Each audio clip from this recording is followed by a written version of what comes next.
Welcome to the Emerging Minds podcast. Hi, I'm Vicki Mansfield, and you're listening to an Emerging Minds podcast. Before we start today's episode, we would like to pay respect to the traditional custodians of the land on which this podcast is recorded, the Awabakal people. We also pay respect to all Aboriginal and Torres Strait Islander peoples, their ancestors and elders, past, present and emerging, from the different First Nations across Australia. Welcome everyone to part one of this two-part Emerging Minds podcast series on collaborating to meet infants and toddlers' mental health needs. Through developing the Practice Strategies for Infants and Toddlers suite of online courses, we consulted with a range of practitioners about how collaboration between professionals and families improves access to referrals and raises awareness of infants and toddlers' mental health needs. In these two episodes, you'll hear from three practitioners from varied disciplines and roles. We'll hear from Dr Rickie Elliot, a clinical psychologist working in private practice, and Rickie works with people across the lifespan and has a special interest in perinatal and infant psychology. She works holistically with parents and children and their other health professionals. Our second guest is Dr Louise Wightman, child and family nurse. Louise's role is working with families in a secondary level service. She provides support to children and parents around areas such as sleeping, settling, feeding, negotiating with toddlers, and looking after parental mental health. Louise also facilitates parenting courses like Circle of Security, which helps parents understand their attachment and their child's attachment to them and understand what's going on in their child's world. It's also a pleasure to have with us Lyndsay Healy, the Director of the Children's Program at Gowrie, South Australia. Lyndsay has over 20 years of experience in helping parents respond to the needs of their children in a way that allows children to feel safe and secure while helping building strong relationships between family members. In today's episode, our guests will share the context or frame of reference that guides their practice with infants and families. They'll discuss key points of collaboration during antenatal and postnatal period and share insights on the importance of creating a village of support for all families. In episode 2, our guests will share how they navigate key developmental and parenting issues in the early years. It includes insights about nurturing emotional regulation and navigating the distress, rupture and repair in relationships. Finally, they provide insights into how reflective, intentional coordination enables professionals and families to form a shared vision for their child's well-being. So to start us off, Rickie, I know you're an advocate for the importance of antenatal screening and engagement with families. Can you tell us about this important form of early intervention? I am so passionate about this topic and I'm really passionate about educating as many professionals as possible about engaging the antenatal period, including having GPs and obstetricians and midwives really assess and identify women who would benefit from antenatal engagement. We can just do so much in those early days before babies even arrive to establish connection and rapport with the person, but prepare them so much for this transition to parenthood in terms of psychoeducation, as beginning psychotherapy, setting up birthing plans, setting up supports for the postnatal period, doing delivery and breastfeeding preparation, and what happens when those things don't always go to plan and the feelings that come up as a result, and really normalise that experience. It just reduces so much stress, anxiety, shame and guilt in the early postnatal period that can take much, much longer to unwind and repair and heal for parents if we haven't done that preparation work. I normalise that the antenatal and the postnatal period is a really vulnerable time for mental health in families and women in particular, and that how we can do so much preparation work for the feelings that inevitably come up in that early postnatal period, and that I'm here to support them on that journey and through it into the postnatal period, and what supports and things can we put in place to put them on the best start for that transition into parenthood. And how can normalising or validating assist in engagement? I think the normalising helps incredibly. I think people feel that it's just them and there's a lot of guilt and shame still around it, and that you should be able to do it on your own. So I think normalising many moods of experience, even if it's not something that's openly discussed still, I mean, we are getting better with that, but It's still not always openly discussed. It's one of the most difficult transitions in life. It's one of the most joyful times, but it's also one of the most challenging times with so much pressure. So I think normalising that and what inevitably many women go through is really helpful. You mentioned, Rickie, preparing for birth. Can you explain what that might look like? Yeah, it is incredibly important to support women in that. So one of the big things we'll do in preparation for delivery is birth plans and care plans around that, and often work with the client in collaboration of what would be in that, and then obviously with their permission, sharing that with their obstetrics team or their midwives, their doctors who are involved in that. Because it can be a time where trauma is re-experienced. We can see dissociation through delivery. Yeah, so we can do things like reduce the amount of medical professionals in the room, increase the amount of communication around procedures if they need to happen, put supports in for post-delivery to check in on them, all those kinds of things. Thanks, Rickie. Louise, sometimes parents see child and family nurses as the people who weigh their baby. But in my experience of working with child and family nurses, their role has much greater depth than basic physical checks. Can you explain child and family nurses' role with infants and parents? So that's the key thing, I think, with child and family health nursing, that you have more than one client. You've got the child who you're there to advocate for, but you're there to support the parent as well. And so it is a case where whatever's going on for the child can be very much influenced by the family dynamics going on around them. I think for parents who are experiencing difficulties, understanding where to go for help is really challenging. So the role of the child and family health nurse is to help them understand what's happening for their child, and if they need further support, to make referrals and get them connected with another service if they require that. And it might be something like going to see a paediatrician, what would that be like? Or a physio if their child's development, if they've got problems with their neck development or head, those sorts of things. And it helps, you're there to help parents navigate and stay connected to them, to help them move to get the support that they require. One of the skills is working with them. So working in partnership with them, asking them how comfortable they feel. It's understanding your relationship with them as to what supports they need, rather than just making an assumption that a parent can't do this. Actually, what would you like to get out of this? How will we go about doing it? Do we want to do it within this room? Are you comfortable to do that at home? Would you like your partner to do that with you? How would this be? So they get to make the decision about how we go about this process. I think that's really important, because we might see the child for a short period of time and they're with their child 24/7. So they have a greater understanding of their child, and encouraging parents that, yes, you do know your child the best and we're here to support you. Thanks, Louise. It sounds like working in partnership with families and collaborating with other professionals is a core skill for child and family nurses. Lyndsay, I'd like to get your perspective as a leader of educators, and looking at the Australian Institute of Health and Welfare report for 2022, we see that approximately 30% of infants under the age of 1 attend childcare, 62% of 1-year-olds attend childcare, and 72% of 2-year-olds are enrolled in childcare. And that's a significant number and conveys how significant a role childcare educators play in the families' villages of support.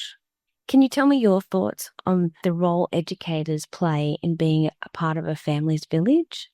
It's a massive responsibility to have with families and to be accepted by families as part of that village. And I think it's one that we don't take lightly. It's one that's a huge honour to have with a lot of families. But I also think there are issues with today's society around parents feeling really isolated and having to do it on their own, and being able to create a village that we can wrap around a family for the best supports possible can only support that family and that child to have the best possible outcomes as we work together collaboratively for that. And Lyndsay, can you share with us what caregiving model informs your collaboration and engagement with infants, toddlers and families? We work within what we call a primary caregiving model, which means that every educator has to have a relationship with every child in the room, but they have a particular group of children within the room that they're responsible for, developing a more meaningful relationship, and they work in a really close partnership with those children's families as well around what's happening for them in the space and at home. And so when we talk about the educator's responsibility for that, it means that the educator has a lens of intentional planning for relationship. We know that there are other approaches to doing that where people might watch to see which educator a child might naturally gravitate towards or feel is a good match, whereas we feel there's a risk in that what happens if the child doesn't naturally gravitate towards an educator. And so it's really about the educator taking on a reflective practice lens, I think, around how they build that relationship match to the child, and really use something we call Circle of Security, which is a framework that we use and a roadmap that we use for reflecting on how we build relationships with children so that they feel really safe and secure in the space. And we understand that that's the foundation before children can really engage deeply in the curriculum and the program. We have to get that right first. And Rickie, when you're working with infants and parents and establishing that safe therapeutic relationship, what guides your thinking and practice? I think it's really important to always have the children's needs at the centre of your mind, because I think what can happen in a lot of other spaces is the parents' great mental health needs or past trauma or current relationship needs can take over and fill the entirety of the therapeutic space, and the needs of the infant can often be overlooked. So I think that while we still need to address and help parents with those individual issues, we need to simultaneously work with the parents' concerns, but also focus on the parent-child relationship and the needs of the infant. I think first and foremost, always thinking about your own attachment with the adult client in the room. So you are always mirroring, and it's a parallel process, so again, of what we would like for the parent-infant relationship that is mirrored in the therapeutic relationship.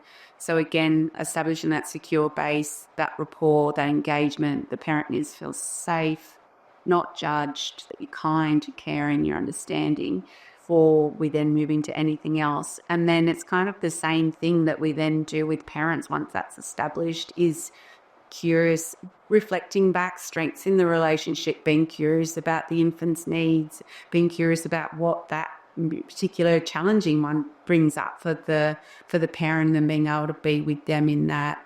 And we see then a reciprocal process where the parent's able to be with that baby in joyful times, but also in challenging times. So I think reflecting back and noticing when the child's showing attachment behaviours, when they're coming in for comfort, when they're coming in for support, when they're out exploring and what they need in that moment. So we can just observe and be curious about all those behaviours in the therapeutic, in the room. Because in my experience, a lot of people that come in have never had anyone reflect back their strengths in the parenting before. And sometimes when you do, that's a profound experience for them in and of itself. And I think to point out all the little ways of you're meeting needs that you're not even aware of there's the everyday comings ins and going outs of infants. They're not even aware of the level of work and, relationship input that they're delivering. So I think that's always helpful. And I think it's really helpful in challenging moments as well. So for example, if a parent's trying to engage with the baby and wants the baby to smile and have a chat with them, and the baby's looking away, and that might bring a sense of rejection up for the parent, but being able to talk about what the infant's actually doing in that space is a regulation strategy to not be overwhelmed from the sensory point of view and those kind of things. So I think reflecting back the challenges as well as the positives is just really helpful, and that's why it's so important that the infant's in the room. And Lyndsay, your service would see children with a wide range of needs. And I'm curious, for children who might have additional needs or have experienced trauma, how can educators respond and meet their social and emotional needs in a group environment like childcare? I think it's absolutely vital that educators have got an understanding of how trauma affects brain development. and how that can trigger the flight, fight or freeze response for children and what that can look like within your service. And then, of course, not just what it can look like, but what you might be able to do to support a child who might be experiencing those sorts of things in your service, and a family that might be going through supporting those sorts of things at home, because it can also dual challenges across multiple environments. As an example, we went through quite a turbulent period, I would call it, in our kindergarten setting, where we had a number of children who had experienced trauma in the space, who seemed to be impacting each other, but also the adults and the children in the space as well. And what we were finding is that we weren't really, through our reflective practice and our usual channels, we weren't really landing on the right strategies to be able to, support the children the best way we could. And we ended up drawing on different bodies of professional knowledge to be able to support us. So we came up with a project that we worked with in partnership with another organisation around filial play therapy, which is a non-directive play therapy. So our team of kindergarten educators undertook workshops around how filial therapy worked, and then they had ongoing weekly sessions with focused children that were supervised by a play therapist. And what we found was it actually made a massive difference to the children in the space. They started showing much more higher level skills with being able to read social nuances between children in the space, able to articulate their needs rather than being dysregulated. It really did make a really big difference. It provided a different kind of environment than what children and educators in a group care setting would normally be able to spend a significant amount of time with each other in. It's rare in a group care setting for us to be able to spend really concentrated one-to-one time with one another without any disruptions.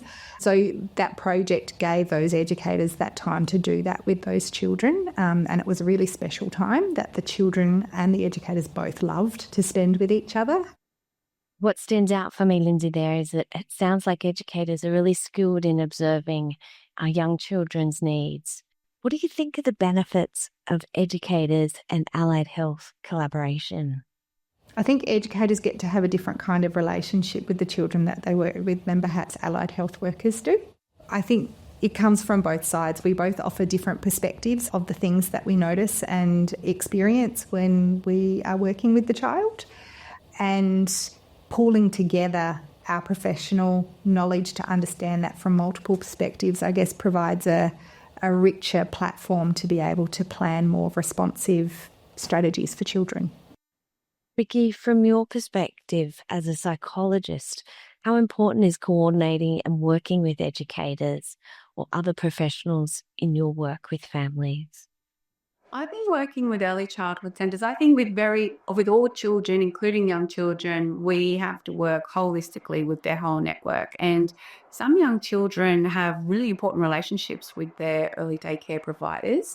They can even make it onto their important attachment list. So I think that being able to engage those service providers and work with them, one from an understanding of how they see the infant or little one in that context, in relationship with them, in relationship with others. It is critical to collaborate and coordinate with other practitioners, the obstetrician, the GP, paediatrician, psychiatrist, whoever else is involved in the care of the person. Because in private practice, we can just work in a solo and it does take extra time for that coordination, but working as a team to support the family always has the greatest outcomes. And it becomes that village that surrounds the family that often that they're missing. Particularly feeding back to the centre person, such as the GP, that what the role is, because often that GP will become that infant and child's GP as time goes on. So it's really important from that perspective as well. Thank you, Rickie, Louise and Lyndsay, for sharing your practice insights with us today. I feel our conversation has really highlighted the importance of reflecting on the systems of care that surround children and families.